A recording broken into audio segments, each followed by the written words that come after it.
Up next on Eco Company.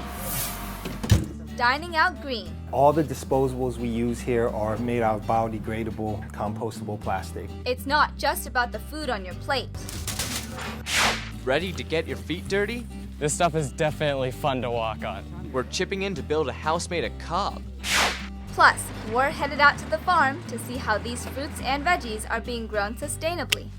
Yes, it's both the biggest problem and the biggest opportunity that all of us face. And meet one teen who's tackling global warming here and across the globe.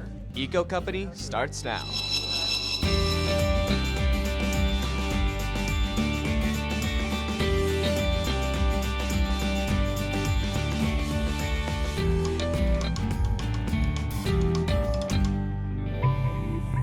Hey guys, welcome to Eco Company, the green show for our generation.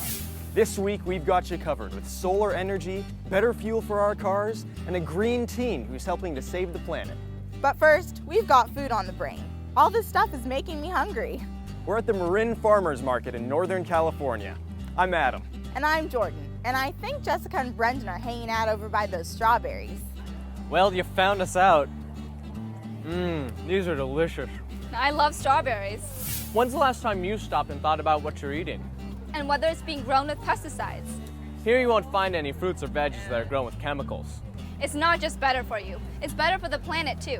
And we're visiting one farm that's getting it right. $2 per watermelon. It's farm to the market fresh produce, ripe for the picking. But before all these tomatoes, melons, and more get here, they have to pass go here at the Peach Farm in Esparto, California. Megan George and her brother Ryan both help out at the family-owned farm, which grows just about everything. We do tomatoes, melons, peppers, squash, eggplant, figs, apricots, and cherries. Onions and garlic. I think that's pretty much it. Their number one crop, tomatoes. In fact, judging from all these boxes, you could call this a tomato lover's paradise. People come and they tell us about all their tomatoes, but they don't have all the variety that we have, so that's why they come. So these are a ton of tomatoes. Yeah, we have a lot of variety here. We have a lot of pretty ones, like this one's a vintage wine. It's a striped tomato. That's pretty. It's really good. I see a bunch of little cute orange ones over here. Yeah, those are really sweet. These are the sun golds. They're one of my favorites. They're really good. So what's your ultimate favorite kind? My ultimate favorite is the Cherokee Purple, which is this one. Yeah. It's more acidic, but it has a lot of flavor. Every last one of them was grown sustainably. To find out what that means, we headed out to the vines with Dad, Ed George. Now you like growing sustainably. Can you tell us a little bit about what that means? Well, for me, it means we don't do any spraying of any kind, whether it's pesticides or herbicides. As you can see, we got plenty of weeds to prove that we don't spray. Other things they do, use drip irrigation to conserve water, and instead of chemical fertilizers, they rotate crops to create a rich, natural soil. We do everything really the way it should be done, I think. You know, when I was a kid growing up, I never liked smelling the sprays, so when I got older and started doing my own thing, I just said, you know what, I don't want to eat sprays, I don't want to smell sprays, so here I am, you know, growing beautiful tomatoes without spraying them. The same is true for these beauties. Smell that, Jessica? Yeah, that sounds good. That's goddess. That's called goddess. Melons are the Peach Farm's other big crop. Workers comb the fields picking only the ones that are just right.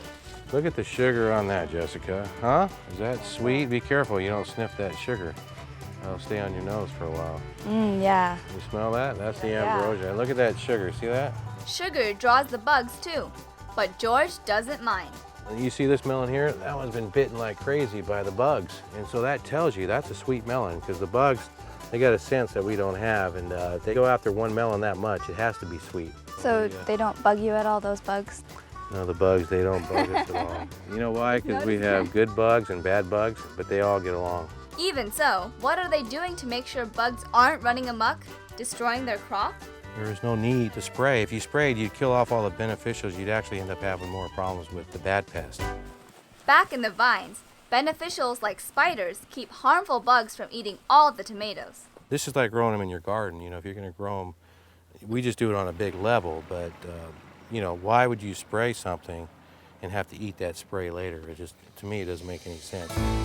It's a recipe for chemical-free produce, and these guys say they wouldn't do it any other way. Everything tastes better, I think, when you know that it's better for your body. And a lot of people like that, the customers, they like that. They don't like it when you use sprays and pesticides. Here's another big reason to hit up your town's farmer's market, buying local. It cuts down on the CO2 emissions you get when you truck it in from faraway places. And so that also means you're saving energy too. There are a bunch of ways to leave a lighter footprint on the planet. Brendan's going to take us to a place where sustainable living is what it's all about.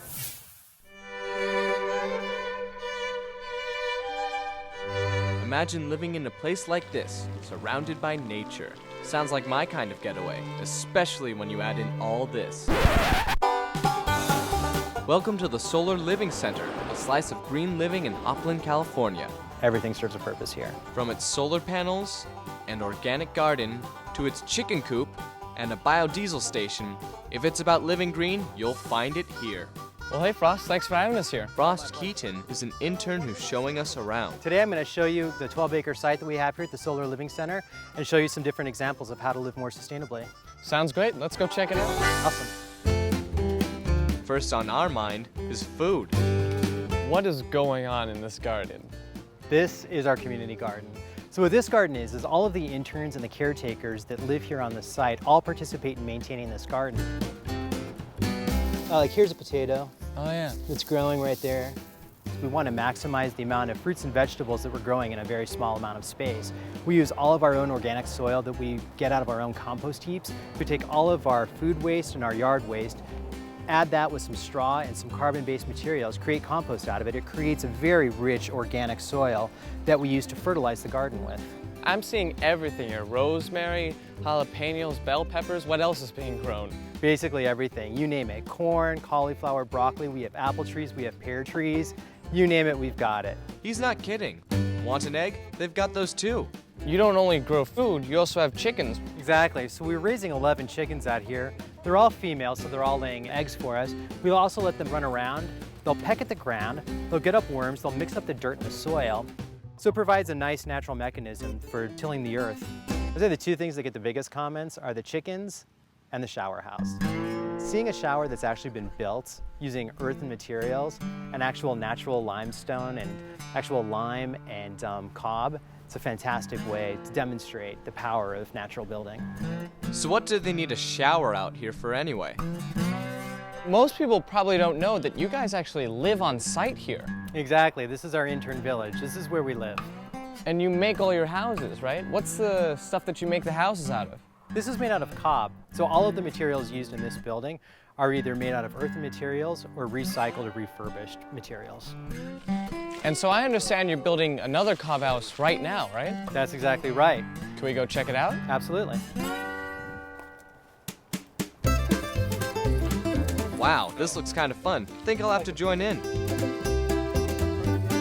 Cob is basically a mixture of clay, sand, straw, and water all mixed together. And then it comes in a compact form, and we build structures up accordingly with it. Building with cob dates back hundreds of years. It's the natural way to build and doesn't take much energy to make. This stuff is definitely fun to walk on. Well, except for the labor. Well, it's about time for me to wash up. They also recycled their dish and sink water and use it to water their plants. That's called a gray water system. But I'm not off the hook yet. So besides exercise, what are we doing on these bikes? This is our pedal power station. This is a demonstration where we can learn about how many volts and amps it creates by pedaling a bicycle. So you know by the amount of energy that you're using, how much energy you're actually consuming and how much energy it takes to light up this light bulb. Wow, definitely takes a lot. I'm gonna start going a little faster. Yeah, make it go fast. Whew, let's try getting out power from some of these instead. The Solar Living Center has photovoltaic arrays everywhere. The panels turn sunlight into clean, green electricity. So no motors and no electrical current is involved in this. In the end, Keaton says you don't have to do everything, but they hope this place gives us all a few ideas on how to green up our lives. Because if we do, if everybody makes even small changes throughout their lifestyle, all of those will add up to really big changes that can definitely help mitigate climate change and help to curb global warming. Sounds like a can't-lose situation to us. Oh wow, Adam, look what I found. Organic cheese. Aw man, they have smoked yellow cheddar. Ooh, Firehouse Jack looks good to me. Well, we're gonna be here for a while. Coming up, That young people should realize we are the ones who can solve the problem. this teen's on a mission to tackle global warming, one school at a time. More Eco Company is next.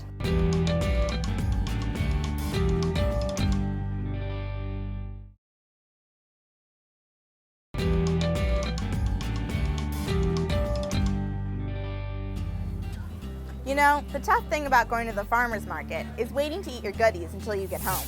It's certainly hard to leave here hungry, but at least we didn't totally break down like our friends. Where'd they go anyway? Hey, we can't help it if we're hungry. Looks like they caught us. I love pickle relish. Well, I'm more of a sauerkraut guy. So we all eat out sometimes, right? Well, guess what? You could be helping out the planet and not even know it. Check out what some restaurants are doing to go green.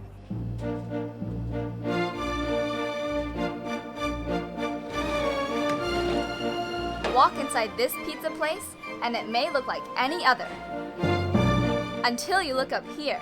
You know, as far as I know, we are the only solar-powered pizza in the United States, maybe the world. Bob Valentino is the owner of Stefano's Pizza, and his pizza joint is sitting under 26.5 kilowatts of solar power. So the pizza going in here is being powered by what's happening on the roof. And it provides the power for all of the electricity that we use in the pizza restaurant. The system is totally quiet. There are no greenhouse gas emissions. It really takes care of itself pretty much. Valentino says saving energy means saving some dough too. It was $1,000 a month for electricity, and now it's $7 a month. And so our electric bill is essentially $0 a year. He says it's important the businesses do their part to reduce energy use. They should be aware of anything that is going to have a negative impact on the environment. And that's how things slice up here. Hey guys, look what I found. It's an organic sausage joint. Let's go check it out.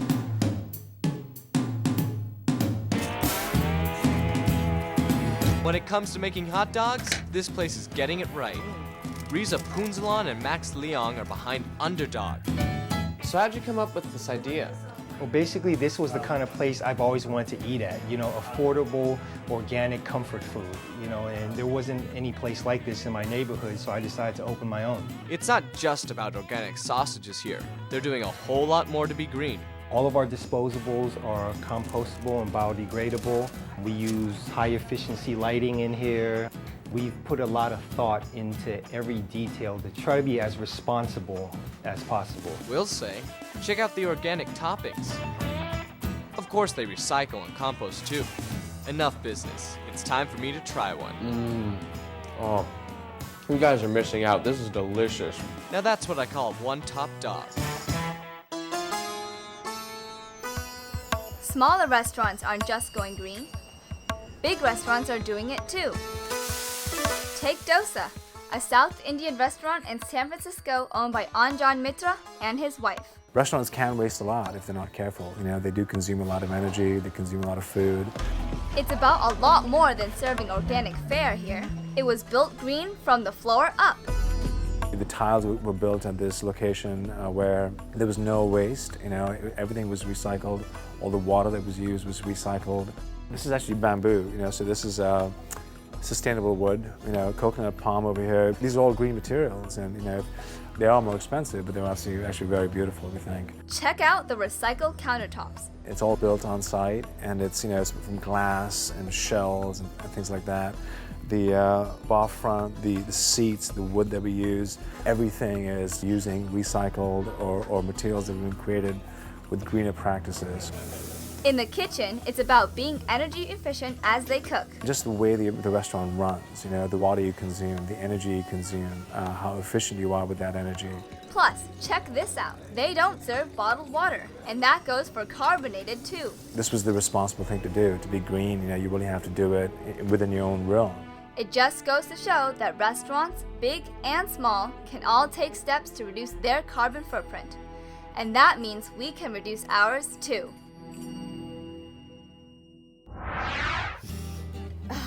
I love the smell of flowers, and these are grown without chemicals too. Just another thing you can find at your farmer's market. So are you ready to take action to help save the planet? Well, this guy is. Up next, the power we all have to make a difference.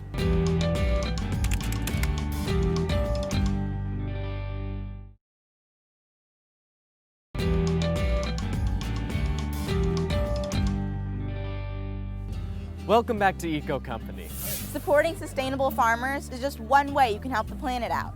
And teens everywhere are finding different ways to help fight climate change. And for one teen, it's a fight he's taking on the road.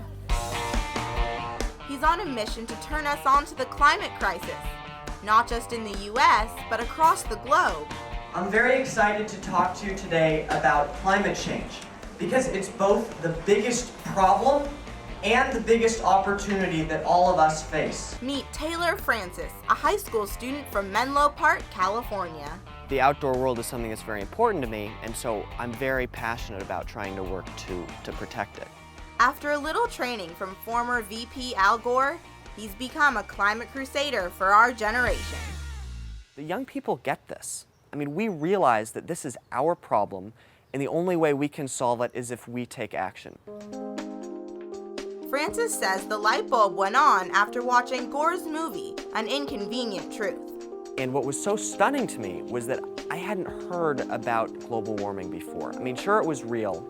I knew that, but I wasn't concerned about it. It wasn't something that seemed immediate in my life. So after I saw the movie, I wrote to Nashville, I wrote to the Climate Project and asked if I could be part of the training program. And even though they were mostly training adults, they agreed to train me. Since then, he's brought the message to 20,000 people and counting, young and old alike, and some of them as far away as China. People listen to a young person. I mean, at first it might seem a little weird, but they listen to us and they listen to people of our generation because we're the ones who are going to have to pay the consequences. The slideshow talks about the science behind global warming and its consequences, like rising sea levels. Because it gets worse every single day. You know, the ice caps are melting at a rate far faster than we thought even a few years ago. CO2 emissions are not beginning to be reduced. So what's sending all those greenhouse gases into the atmosphere, causing the planet to warm up? Francis says it's not what, but who. Because if you think about it, you know, you wake up in the morning, you turn on the lights, you use air conditioning, you turn on your computer. All of those little actions that are a part of our daily lives are what are contributing to this problem. The U.S. contributes its share of CO2 emissions to the global problem, but it's not alone. China is now the biggest emitter of CO2. The only way we can solve this problem is if China and the United States act together. Francis has already traveled to China to meet with young people there. It was a really amazing experience. And what was so stunning to me about it was that they get it in China. There was no one in China asking me whether global warming was real. They all understand that this is a problem. And they're all beginning to take action. So what action can we take? You can go home and you can talk to your parents and you can tell them that since our future is at stake, they need to take action in their home. And they'll listen to you. You can also have an impact in your school. You know, school communities are a unique way to really affect your community at large. To get your school to go green, to get other students to go green, to get families to go green. So from behind the microphone to spending time in the great outdoors, Francis knows keeping the planet as is will take the efforts of everyone. And he says we can all help lead the charge to get it done. I think that young people should realize that this is going to affect us and we are the ones who can solve the problem. This isn't far off, it's about our lives and our future. Are you ready to join the green revolution? Going green just takes some simple steps. We'll have some ideas next.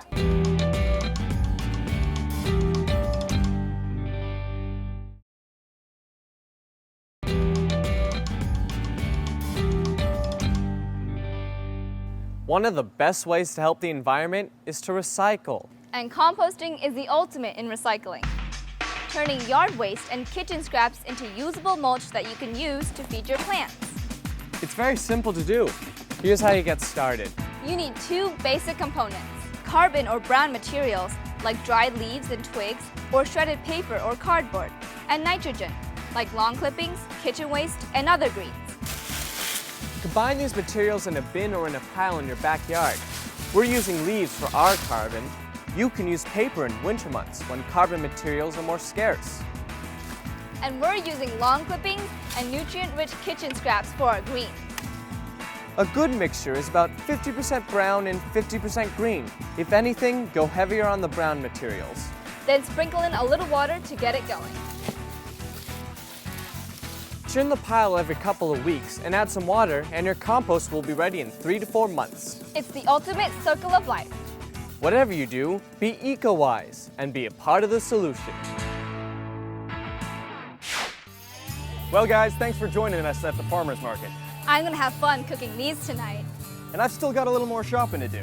While we head out, don't forget to check out our website at eco-company.tv. Thanks for watching.